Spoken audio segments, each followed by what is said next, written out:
Welcome to back BPS 5 to 15 की job में। आज हमारा इम्पोर्टेंट लेक्चर है मैथमेटिक्स में फ्रैक्शन, और उसके साथ साथ फ्रैक्शन की टाइप्स हम आज पढ़ेंगे क्योंकि वेरी इंपॉर्टेंट लेक्चर है। तो आइए चलते हैं बगैर किसी टाइम को ज़ाया करते हुए। अगर आपने अभी तक हमारे चैनल को सब्सक्राइब नहीं किया तो सब्सक्राइब करें, बेल आइकन को दबाएं और उसके साथ साथ फेसबुक पेज ब्लूम्स नॉलेज को लाजमी सब्सक्राइब करें। तो फ्रैक्शन क्या है? Fraction is equal part of whole. ठीक है, किसी जो है होल का जो है इक्वल पार्ट है उसे हम फ्रैक्शन कहते हैं। अब देखिए इसके पार्ट्स हैं। अब दो पार्ट्स हैं फ्रैक्शन के। फर्स्ट जो ऊपर वाला पार्ट है उसे हम बोलते हैं न्यूमिनेटर। ठीक है, न्यूमिनेटर। और उसके बाद जो नीचे वाला हिस्सा है उसे हम बोलते हैं डिनोमिनेटर। ठीक है, 2/3। तो इसमें 2 क्या है? न्यूमिनेटर, जबकि 3 क्या है? हमारे पास डिनोमिनेटर है। ठीक है, और अब देखते हैं टाइप्स ऑफ फ्रैक्शन जो वेरी इंपॉर्टेंट है। अब देखिए प्रॉपर फ्रैक्शन क्या है, वेरी इंपॉर्टेंट है। प्रॉपर फ्रैक्शन वो फ्रैक्शन जिसका डिनोमिनेटर बड़ा हो। आप एक ट्रिक के तौर पर इसको याद कर सकते हैं, P और T।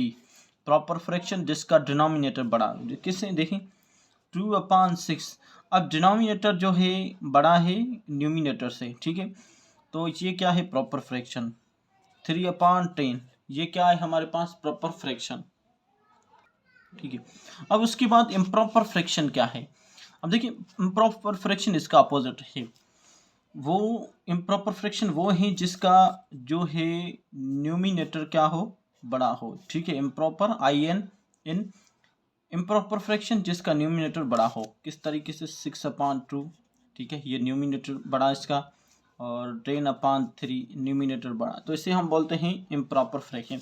अब इम्पोर्टेंट चीज़ है, थोड़ा ध्यान से। ठीक है, कंपाउंड होल या मिक्स्ड फ्रैक्शन एक ही बात है। किसे कहते हैं? ध्यान से देखना।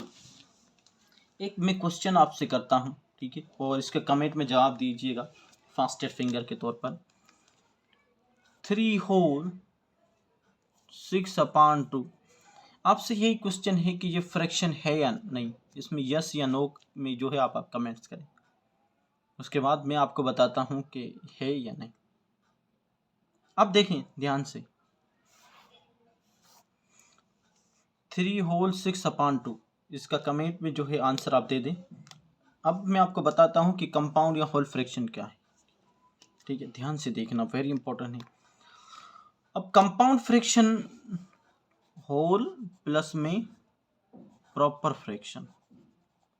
हमेशा याद रखें कि कंपाउंड फ्रैक्शन बनेगा होल प्लस में, ठीक है, proper fraction. Compound fraction proper fraction से ही बनता है, ये बात हमेशा याद रखना। ठीक है, अब आपको समझ में आ गया होगा कि ये कंपाउंड मिक्स्ड होल फ्रैक्शन नहीं है। ठीक है, अब कैसे नहीं है?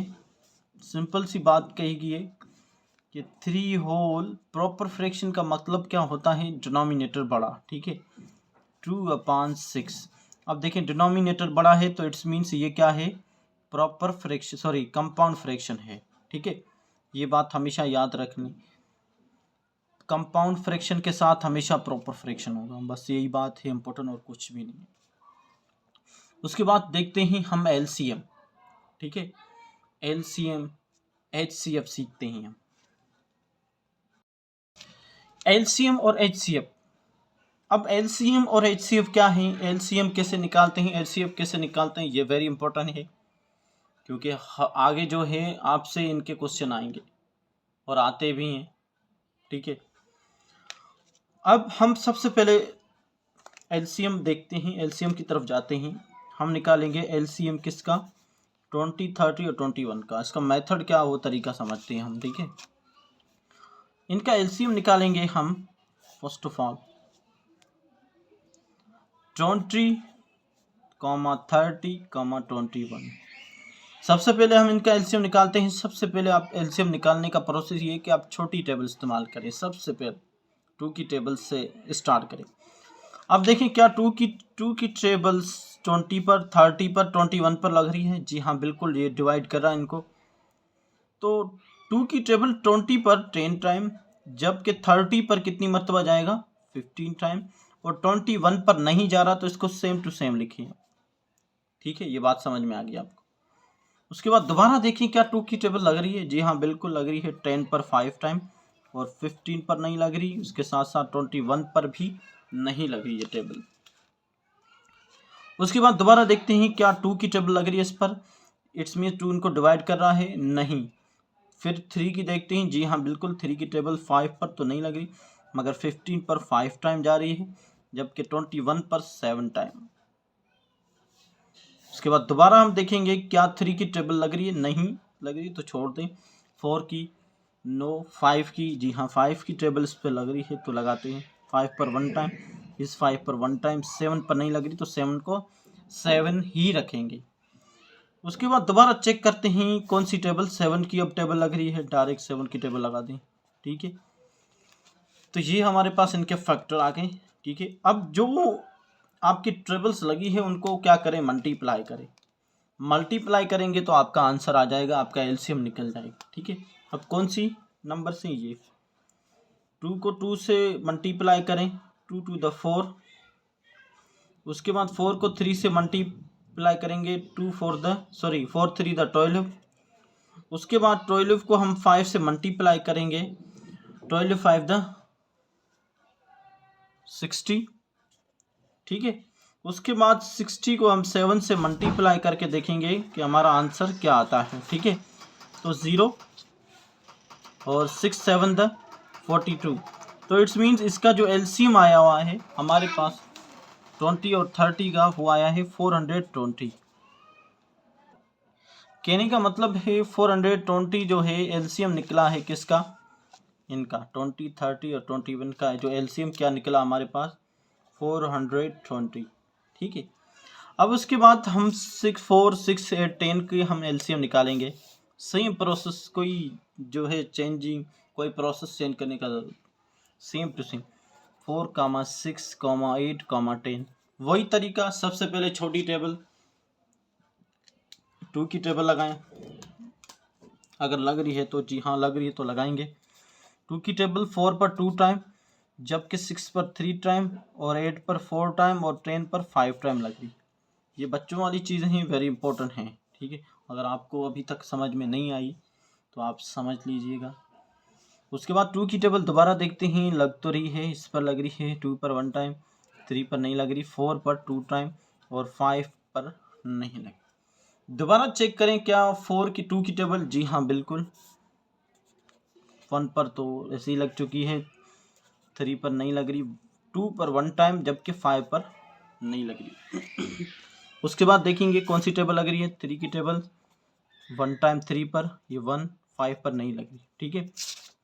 उसके बाद दोबारा हम 5 की टेबल लगाएंगे, ये 1, तो सारे 1 1 1 आ गया, ठीक है।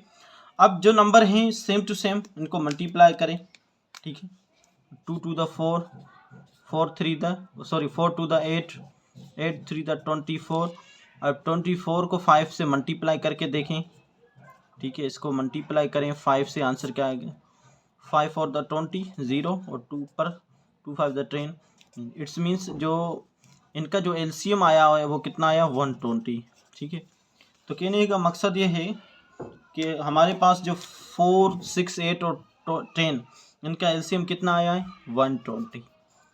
तो ये वेरी इंपॉर्टेंट है और ये बेसिक चीज़ है, क्योंकि आगे हम सीखने हैं fraction of addition, addition of fraction की, तो ये चीज़ें आनी चाहिए आपको। अब हम देखते हैं एचसीएफ किस तरीके से निकालते हैं। एलसीएम हमने अभी कवर कंप्लीट किया, समझा। अब हम समझते हैं एचसीएफ, ठीक है, जिसे हाईएस्ट कॉमन फैक्टर भी कहते हैं। अब हम 20 और 30 का एचसीएफ निकालेंगे। देखिए उसमें हम क्या कर रहे थे, ध्यान से देखना, इसमें कुछ इम्पोर्टेंट चीज़ है। इसमें क्या करेंगे, हर नंबर के अलग अलग फैक्टर निकालेंगे। जैसे ये 20, ठीक है, का फैक्टर अलग निकालेंगे और 30 का फैक्टर अलग। जबकि एलसीएम में हम क्या कर रहे थे, 7 फैक्टर निकाले थे इनके साथ, मतलब 20 और 30 का साथ ही जो है टेबल लगा रहे थे, फैक्टर निकाले थे। बस चेंज सिर्फ यही है, ठीक है, वेरी इंपॉर्टेंट, थोड़ा ध्यान से देखिए। अब 20 पर 2 की टेबल, सबसे पहले हम 2 की टेबल लगाते हैं, 20 पर 10 टाइम। उसके बाद 2 की टेबल 10 पर लग रही है तो लगाएं 5 टाइम, और उसके बाद देखते हैं 5 की टेबल इस पर 1 टाइम, ठीक है। तो इसमें 20 के फैक्टर क्या निकले, 2 2 5 5, ठीक है। उसके बाद 30 पर 2 की टेबल्स कितनी मरतबा, 15 टाइम, और अब 3 की टेबल्स 5 टाइम और 5 की टेबल्स पर 1 टाइम, ठीक है।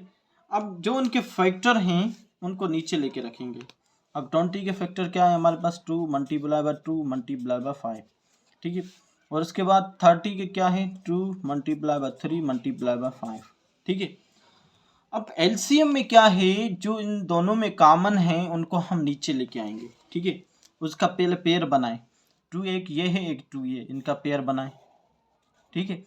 2 यहाँ पर है, दूसरा 2 नहीं है, छोड़ दें।